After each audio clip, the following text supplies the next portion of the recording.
Cesar and 67 others started out one morning.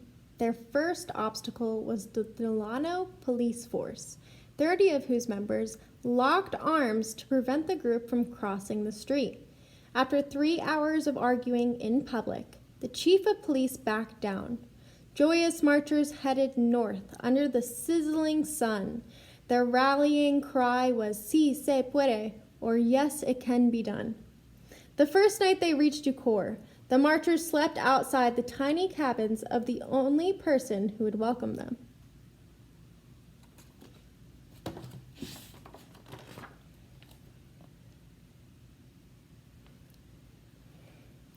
Single file they continued, covering an average of 15 miles a day. They inched their way through the San Joaquin Valley, while the unharvested grapes in Delano turned white with mold. Cesar developed painful blisters right away. He and many others had blood seeping out of their shoes. The word spread. Along the way, farm workers offered food and drink as the marchers passed by. When the sun set, marchers lit candles and kept going.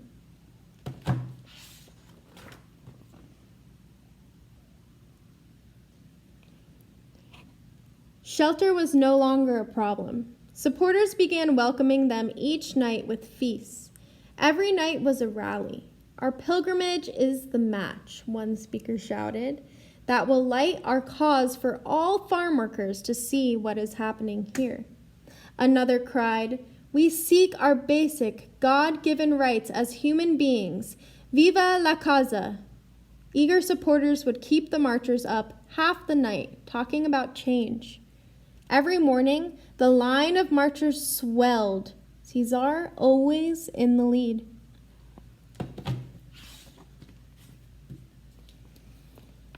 On the 9th day, hundreds marched through Fresno. The long, peaceful march was a shock to people unaware of how California farm workers had to live. Now, students, police officials, religious leaders, and citizens from everywhere offered help. For the grape company, the publicity was becoming unbearable. And on the vines, the grapes continued to rot. In Modesto, on the 15th day, an exhilarated crowd celebrated Cesar's 38th birthday. 2 days later, 5,000 people met the marchers in Stockton with flowers, guitars, and accordions.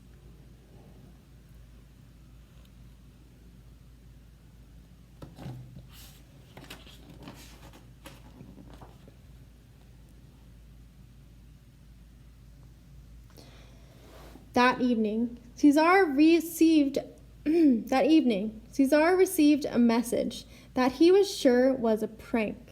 But in case it was true, he left the march and had someone drive him all through the night to a mansion in wealthy Beverly Hills. Officials from the grape company were waiting for him. They were ready to recognize the authority of the National Farm Workers Association, promising a contract with a pay raise and better conditions. Cesar rushed back to join the march.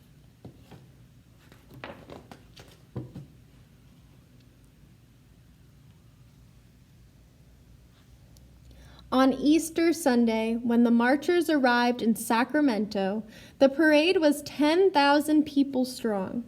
From the steps of the state capitol building, the joyous announcement was made to the public. Cesar Chavez had just signed the first contract for farm workers in American history.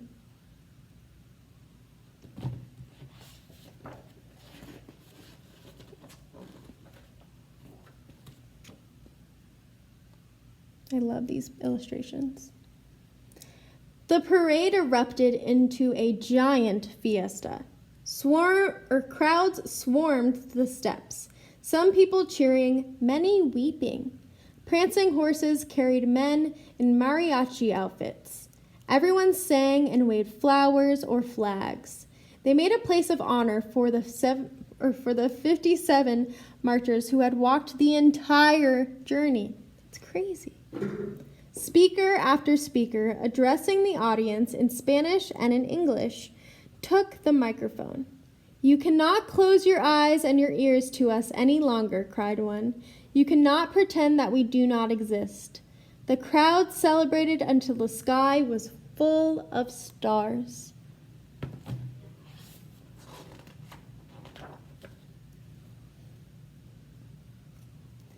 The march had taken its toll. Cesar's leg was swollen and he was running a high fever.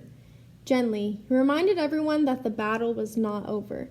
It is well to remember there must be courage, but also that in victory there must be humility. Much more work lay ahead, but the victory was stunning. Some of the wealthiest people in the country had been forced to recognize some of the poorest as human beings. Cesar Chavez had won this fight without violence, and he would never be powerless again.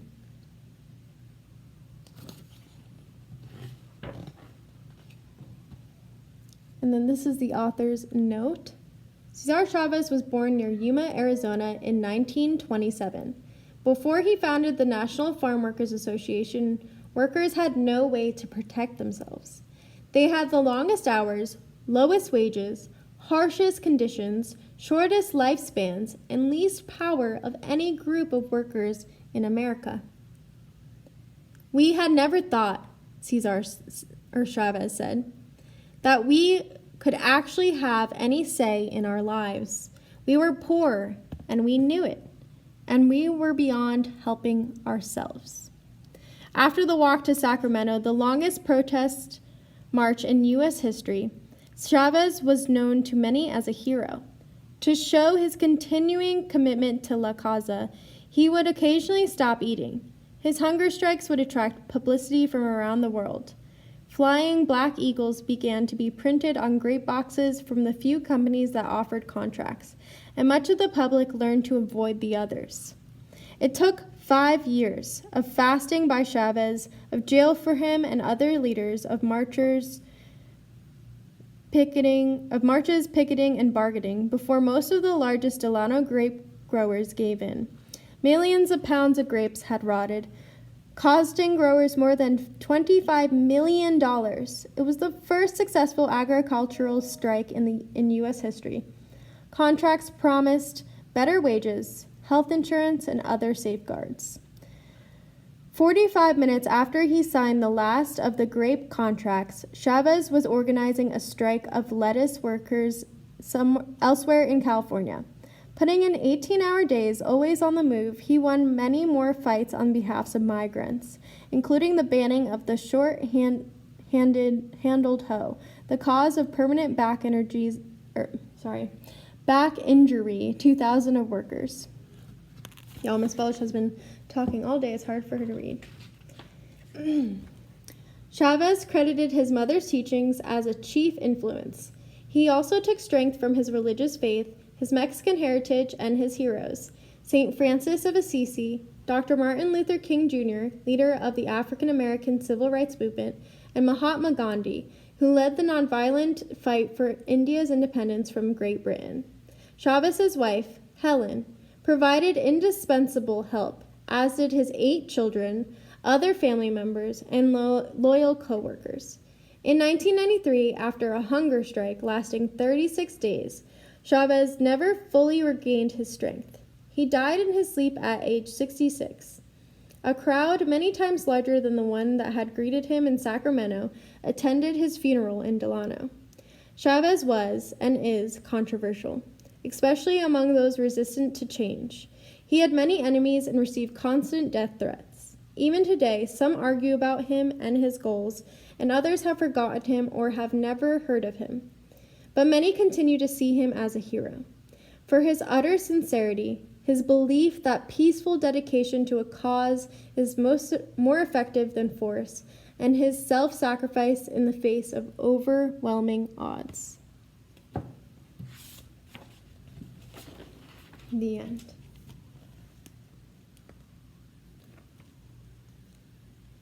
If you guys would like to read this book, or maybe see if you can check it out at Nashville Public Library, it's called Harvesting Hope, The Story of Cesar Chavez, and it's by Kathleen Cruel, and illustrated by Yuyi Morales. Bye, y'all.